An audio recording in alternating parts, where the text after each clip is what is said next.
प्यारे दोस्तों, आज की इस वीडियो में हम आपको सुनाने वाले हैं सूरह यासीन और सूरह अर-रहमान की खूबसूरत और दिल को सुकून देने वाली तिलावत। सूरह यासीन को कुरान पाक का दिल कहा जाता है और इसकी तिलावत घर में रहमत, सुकून और आसानियों का जरिया बनती है। सूरह अर-रहमान अल्लाह ताला की बेशुमार नेमतों की याद दिलाती है और दिल को रूहानी सुकून अता करती है। अगर आप चाहते हैं कि आपके घर, दुकान और कारोबार में बरकत हो, रिस्क में इजाफा हो और दिल को सुकून मिले, तो इस तिलावत को मुकम्मल जरूर सुनें। अल्लाह ताला हमें कुरान पाक से जुड़े रहने, उसे समझने और उस पर अमल करने की तौफीक अता फरमाए। आमीन। बिस्मिल्लाहिर्रहमानिर्रहीम। यासीन वल क़ुरआनिल हकीम। इन्नक लमिनल मुरसलीन अला सिरातिम मुस्तक़ीम। तंज़ीलल अज़ीज़िर रहीम। लितुन्दिर क़ौमन मा उन्दिर आबाउहुम फहुम गाफ़िलून। लक़द हक़्क़ल क़ौलु अला अक्सरिहिम फहुम ला युमिनून। इन्ना जअलना फी अअनाक़िहिम अग़लालन फहिय इलल अज़क़ान फहुम मुक़महून। वजअलना मिन बैनि अयदीहिम सद्दन वमिन खल्फिहिम सद्दन फ़अग़शयनाहुम फ़हुम ला युबसिरून।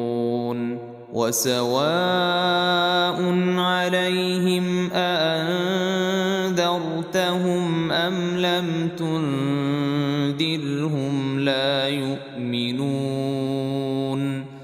इन्नमा तुन्ज़िरु मन इत्तबअ अज़्ज़िक्र वख़शिय अर्रहमान बिलग़ैब। फबश्शिरहु बिमग़फ़िरत वअज्र करीम। इन्ना नहनु नुह्यिल मौता वनक्तुब मा क़द्दमू वआथारहुम वकुल्ल शैइन अहसयनाहु फी इमामिम मुबीन।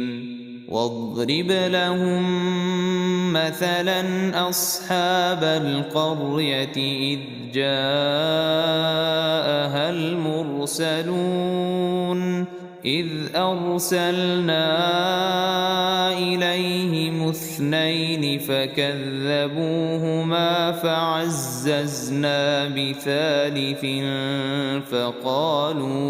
فقالوا إنا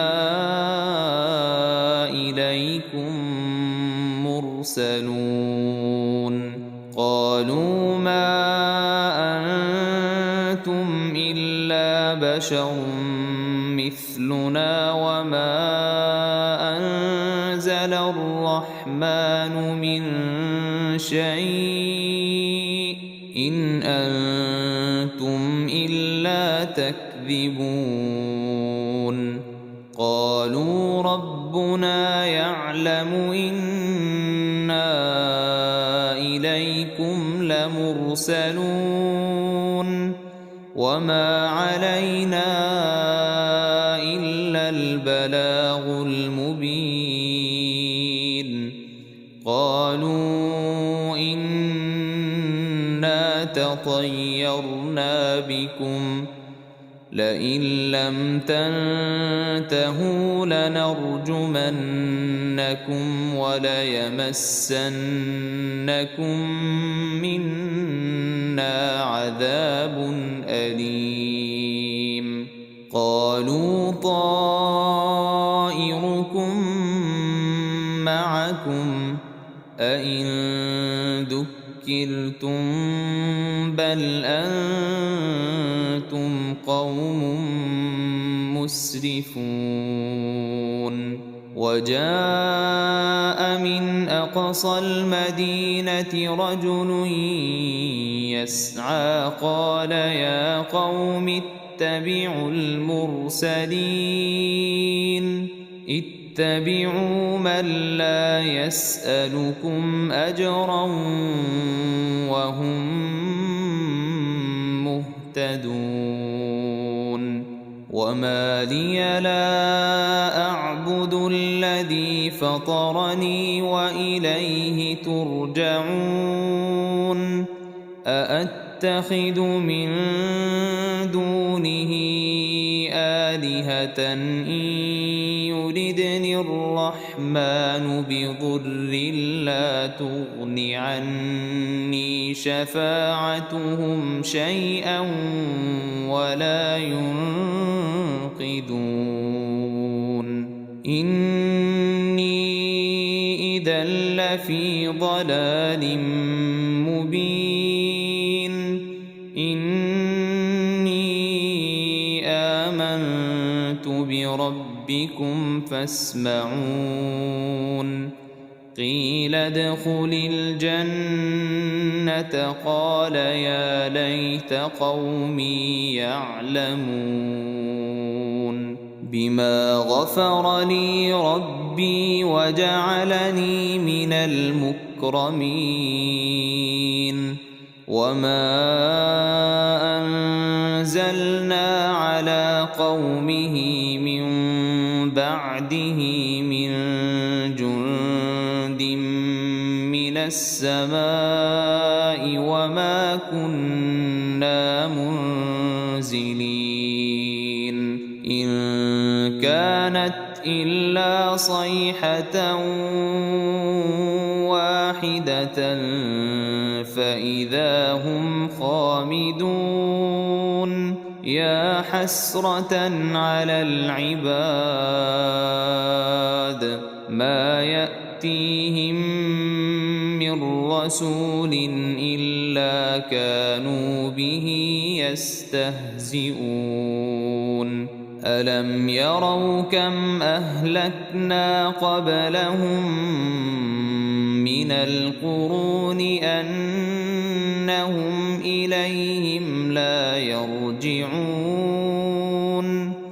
وإن كل لما جميع لدينا محضرون وآية لهم الأرض الميتة أحييناها وأخرجنا منها حبا فمنه يأكلون وجعلنا فيها جنات من نخيل وأعناب وفجرنا فيها من العيون ليأكلوا من ثمره وما عملته أيديهم أفلا يشكرون سبحان الذي خلق الأزواج كلها مما تنبت الأرض ومن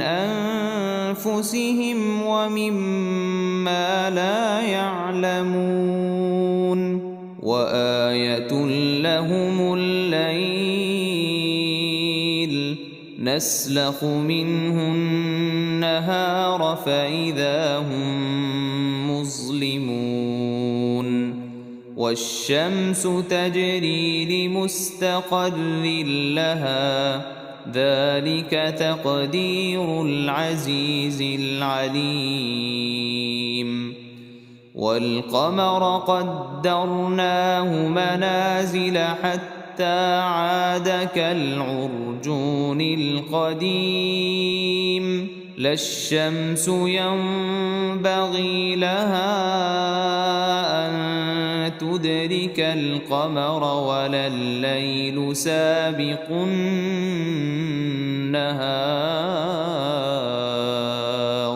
وكل في فلك يسبحون وآية لهم أنا حملنا ذريتهم في الفلك المشحون وخلقنا لهم من مثله ما يركبون وإن نشأ نغرقهم فلا صريخ لهم ولا هم ينقذون إلا رحمة منا ومتاعا إلى حين وإذا قيل لهم اتقوا ما بين أيديكم وما خلفكم لعلكم ترحمون وما تأتيهم من آية من آيات ربهم إلا كانوا عنها معرضين وإذا قيل لهم أنفقوا مما رزقكم الله قال الذين كفروا للذين آمنوا أنطعم من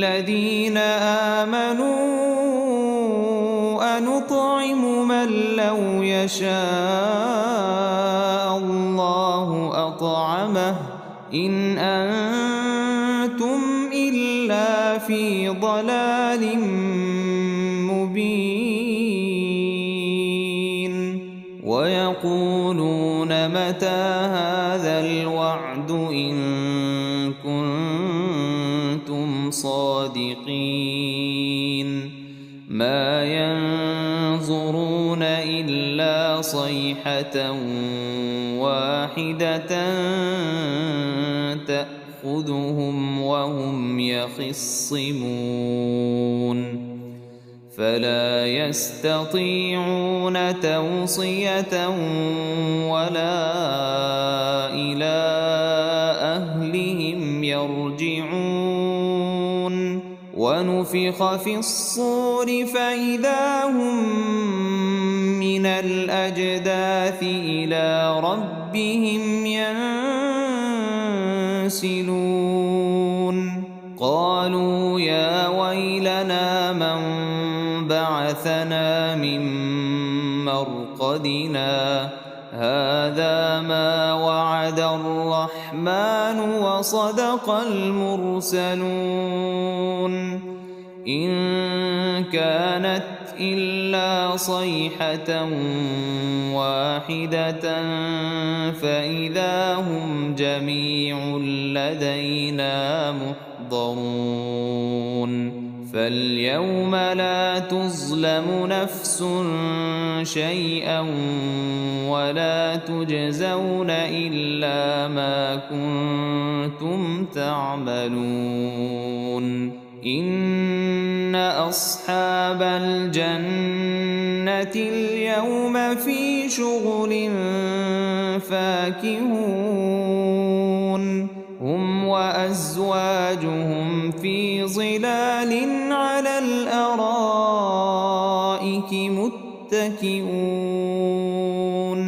لهم فيها فاكهة ولهم ما يدعون سلام قولا من رب رحيم وامتازوا اليوم أيها المجرمون ألم أعهد إليكم يا بني آدم ألا تعبدوا الشيطان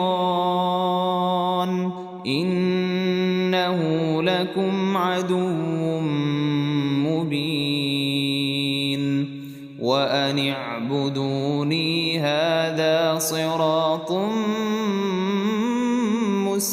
مستقيم ولقد أضل منكم جبلا كثيرا أفلم تكونوا تعقلون هذه جهنم التي كنتم توعدون اصلوها اليوم بما كنتم تكفرون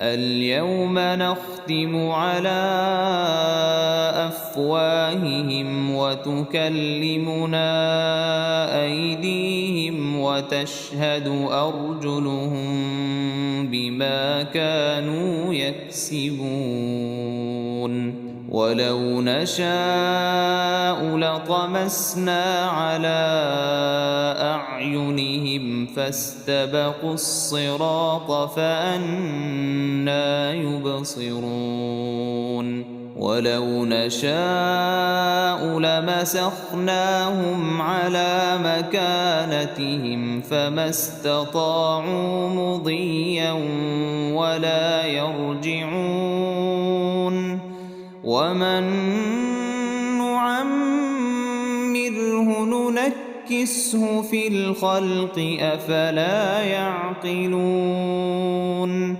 وما علمناه الشعر وما ينبغي له إن هو إلا ذكر وقرآن مبين لينذر من كان حيا ويحق القول على الكافرين أولم يروا أنا خلقنا لهم مما عملت أيدينا أنعاما فهم لها مالكون وذللناها لهم فمنها ركوبهم ومنها يأكلون ولهم فيها منافع ومشارب أفلا يشكرون واتخذوا من دون الله آلهة لعلهم ينصرون لا يستطيعون نصرهم وهم لهم جند محضرون فلا يحزنك قولهم إنا نعلم ما يسرون وما يعلنون أولم ير الإنسان أنا خلقناه من نطفة فإذا هو خصيم مبين وضرب لنا مثلا ونسي خلقه قال من يحيي العظام وهي رميم قل يحييها الذي أنشأها أول مرة وهو بكل خلق عليم الذي جعل لكم من الشجر الأخضر نارا فإذا أنتم منه توقدون أوليس الذي خلق السماوات والأرض بقادر على أن يخلق مثلهم بلى وهو الخلاق العليم إنما أمره شيئا أن يقول له كن فيكون. فسبحان الذي بيده ملكوت كل شيء وإليه ترجعون. بسم الله الرحمن الرحيم. الرحمن علم القرآن خلق الإنسان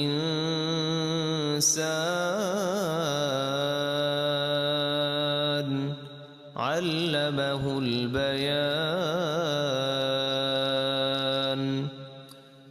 الشمس والقمر بحسبان والنجم والشجر يسجدان. والسماء رفعها ووضع الميزان ألا تطغوا في الميزان وأقيموا الوزن بالقسط ولا تخسروا الميزان. والأرض وضعها للأنام فيها فاكهة والنخل ذات الأكمام والحب ذو العصف والريحان. فبأي آلاء ربكما تكذبان. خلق الإنسان من صلصال كالفخار وخلق الجان من مارج من نار. فبأي آلاء ربكما تكذبان. رب المشرقين ورب المغربين. فبأي آلاء ربكما تكذبان. مرج البحرين يلتقيان بينهما برزخ لا يبغيان. فبأي آلاء ربكما تكذبان. يخرج منهما اللؤلؤ والمرجان. فبأي آلاء ربكما تكذبان. وله الجوار المنشآت في البحر كالأعلام. فبأي آلاء ربكما تكذبان. كل من عليها فان ويبقى وجه ربك ذو الجلال والإكرام. فبأي آلاء ربكما تكذبان. يسأله من في السماوات والأرض كل يوم هو في شأن. فبأي آلاء ربكما تكذبان. سنفرغ لكم أيها الثقلان فبأي آلاء ربكما تكذبان يا معشر الجن والإنس إن استطعتم أن تنفذوا من أقطار السماوات والأرض فانفذوا لا تنفذون إلا بسلطان فبأي آلاء ربكما تكذبان يرسل عليكما شواظ من نار ونحاس فلا تنتصران فبأي آلاء ربكما تكذبان فإذا انشقت السماء فكانت وردة كالدهان فبأي آلاء ربكما تكذبان فيومئذ لا يسأل عن ذنبه إنس ولا جان فبأي آلاء ربكما تكذبان يعرف المجرمون بسيماهم فيؤخذ بالنواصي والأقدام فبأي آلاء ربكما تكذبان هذه جهنم التي يكذب بها المجرمون يطوفون بينها وبين حميم آن فبأي آلاء ربكما تكذبان ولمن خاف مقام ربه جنتان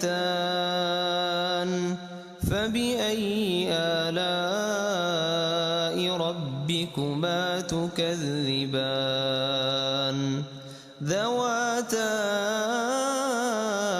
أفنان فبأي آلاء ربكما تكذبان فيهما عينان تجريان فبأي آلاء ربكما تكذبان فيهما من كل فاكهة زوجان فبأي آلاء ربكما تكذبان متكئين على فرش بطائنها من استبرق وجنى الجنتين دان فبأي آلاء ربكما تكذبان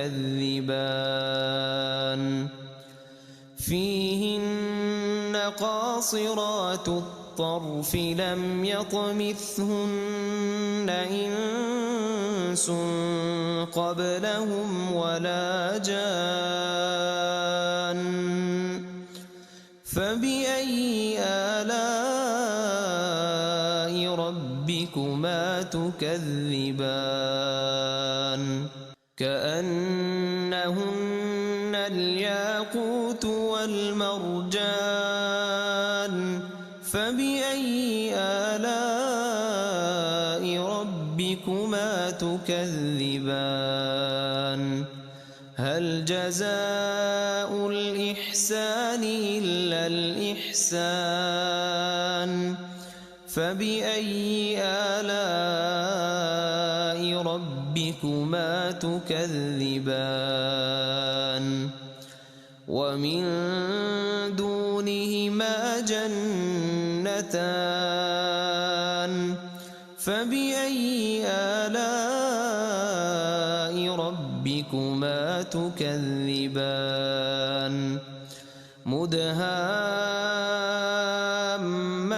مدهامتان فبأي آلاء ربكما تكذبان فيهما عينان نضاختان فبأي آلاء ربكما تكذبان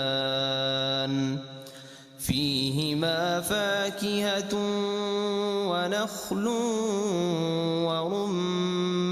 ورمان فبأي آلاء ربكما تكذبان فيهن خيرات حسان فبأي آلاء ربكما تكذبان حور مقصورات في الخيام فبأي آلاء ربكما تكذبان لم يطمثهن إنس قبلهم ولا جان فبأي آلاء ربكما تكذبان متكئين على رفرف خضر وعبقري حسان فبأي آلاء ربكما تكذبان تبارك اسم ربك ذي الجلال والإكرام